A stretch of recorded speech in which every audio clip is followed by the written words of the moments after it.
I'm Sean White, and today we're meditating on SMART goals.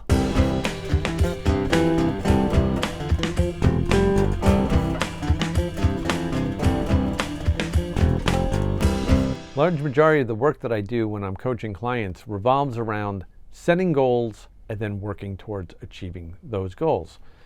Now, this is why the topic of goal setting is one that is super important to me and why I want to kind of talk to you guys about it today.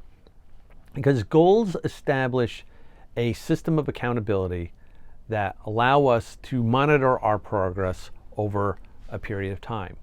Now, why is this important?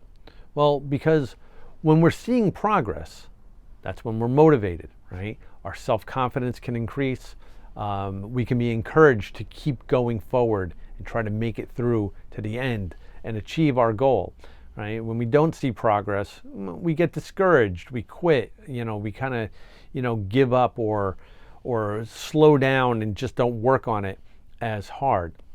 So this is why I want to talk about this, but specifically today, I want to talk about the concept of SMART goals. Because when we're creating goals, there's a lot of times that we might create goals that just aren't really that good for us because we don't have a plan in place. So I want to talk about SMART goals, but I also want to talk about some of the reasons why we might not achieve our goals.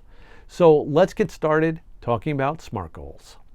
So let's begin by talking about some of the reasons why we might not achieve our goals. All right.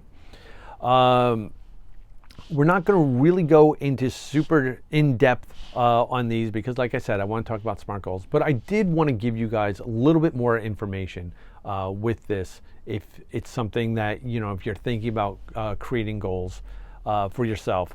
So let's talk about a couple of the reasons. And the first one, which is one of the biggest ones, is a lot of times we set goals for ourselves that we really don't want or we don't really care about. Right? And this sounds like it would be counterintuitive, and it is. But there's a lot of times there's goals which I call like the should goals. Like, I should quit smoking. I should go to the gym more often. I should lose weight. If it's a should goal, most likely it's not one that you're going to follow through with. Any goal that you have, you should really want to achieve that goal.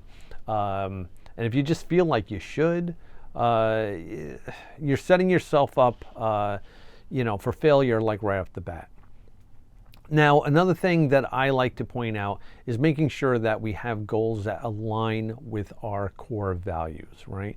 What is important to you in your life, and is this goal complementing it? Is it going to help you achieve more of that in your life, or does it contradict it? Does it become problematic, right? We need to make sure that our goals align with our core values. Now, can you achieve goals that don't? Sure. But it's usually ends up being harder and a lot less satisfying than goals that do align with our values. Now, another thing that is a huge roadblock for people that they don't see coming is if there's resources that are needed to achieve the goal and they don't have those resources when they start out. Right? It could be time, it could be money, it could be skill sets, knowledge, other people. Anytime we're working towards something and we have to stop or slow down because of something, it makes it harder to start back up again. So that's why if you're thinking about a goal, think about the resources that you might need for it and try to have those ahead of time. Now, the last topic on this that I'm going to talk about is obstacles that can come up, right? And sometimes these are foreseeable and sometimes they're unforeseeable, right? One of the biggest ones that I like to mention is other people. I talk about the struggle to accept change quite often. And this is what happens a lot of times. If you're making a big lifestyle change in your life, not everybody around you is going to be on board with that. So you have to be mindful of that. Think about any time that you decided to eat healthier and people questioned it, or you decided not to drink one night and people tried foisting a beer into your hand over and over again. making lifestyle changes affects the relationships that we have with other people, and sometimes that can cause problems. So we need to think about any obstacles that can come up, because that can prevent us from achieving our goals. So, like I've said before, sometimes we just don't set good goals for ourselves. Even if we think about all those things that I just mentioned, we need to make sure that we're setting a goal that works for us. I like to say that the key to setting a great goal is making sure that it is a positive, SMART goal, that is something that we really want and is in line with our core values, and that we've also looked at the different resources that we need and the different obstacles that can come up. So now that we have all that, let's start taking a look at what SMART goals are. So the word SMART in SMART goals is an acronym, right? It stands for a set of criteria that we're going to use to see if our goal is going to be something that's going to work for us. Now, there's variations on this, and I'm going to talk about a couple of them at the end. But for today, I'm going to talk about the criteria and the acronym that I use when I'm working with my clients and working with them to set goals. So the acronym that we're going to use for SMART today is going to be specific, measurable, action-oriented, realistic, and time-sensitive. So let's look at each one of these individually and understand how they apply to creating a goal. Now, the first one is specific. So what is the specific outcome you are looking to achieve? If there's, a specific goal, then there's no confusion on what it is that you're trying to achieve, right? We want to make sure of this. The more specific, the better, because we don't want there to be any of that confusion. If I say I want to be healthier, well, what does that mean exactly, right? Do I want to lower my cholesterol? Do I want to lose weight? Do I want to exercise more, right? We need to make sure that it's very specific, that we understand what it is that we're trying to achieve. Now, the next one, M, is for measurable, right? We need to know, is there an indicator for progress? How will you know when you've achieved your goal, right? We need to be able to see that progress. Like we mentioned earlier, if we don't see progress, then we can get discouraged and we can stop working towards our goals. So we want to make sure that we can see the progress.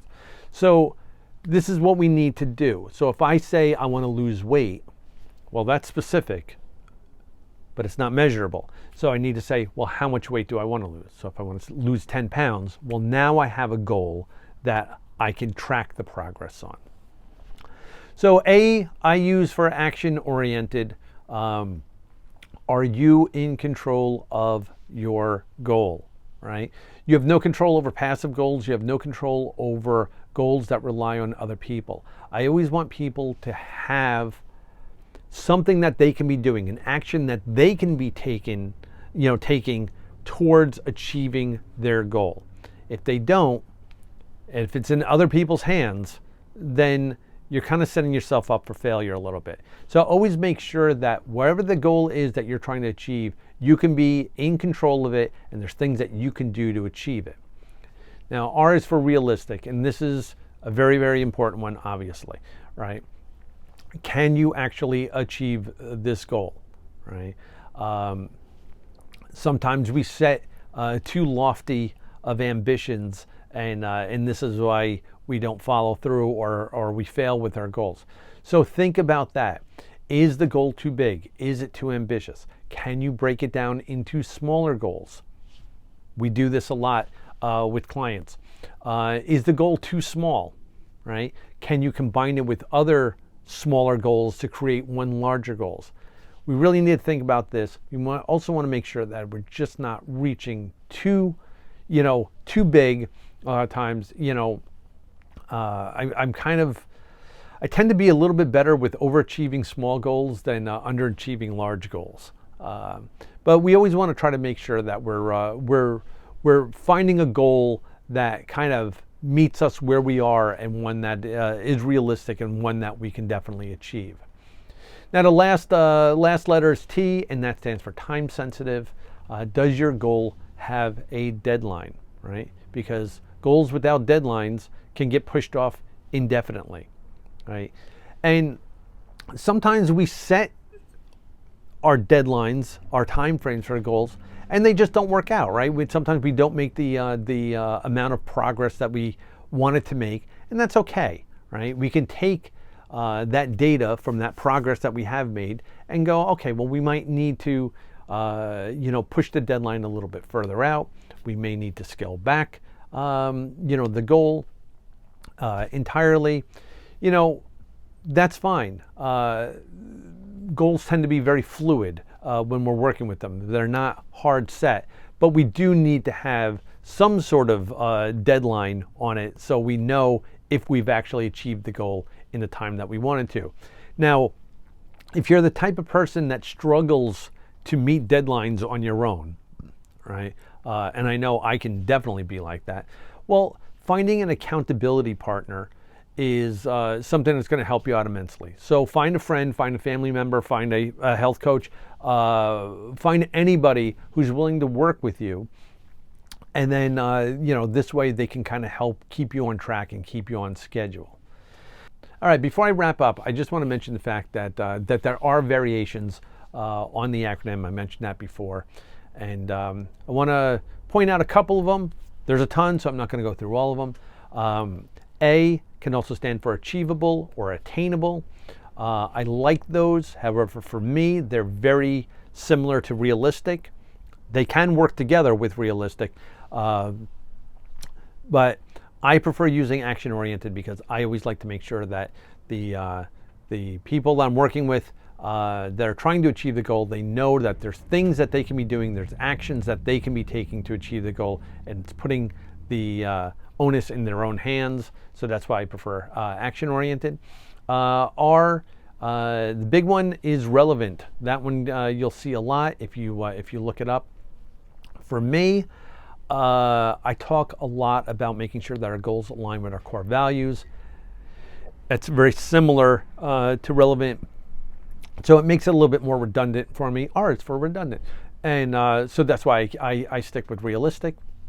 I like mine, right?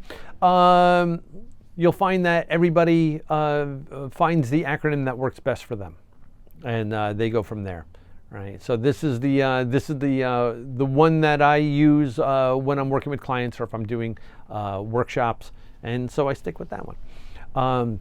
I did mention the workshop, and if this is something that you'd be interested in, it's a workshop on creating, or setting great goals. You can get in touch with me.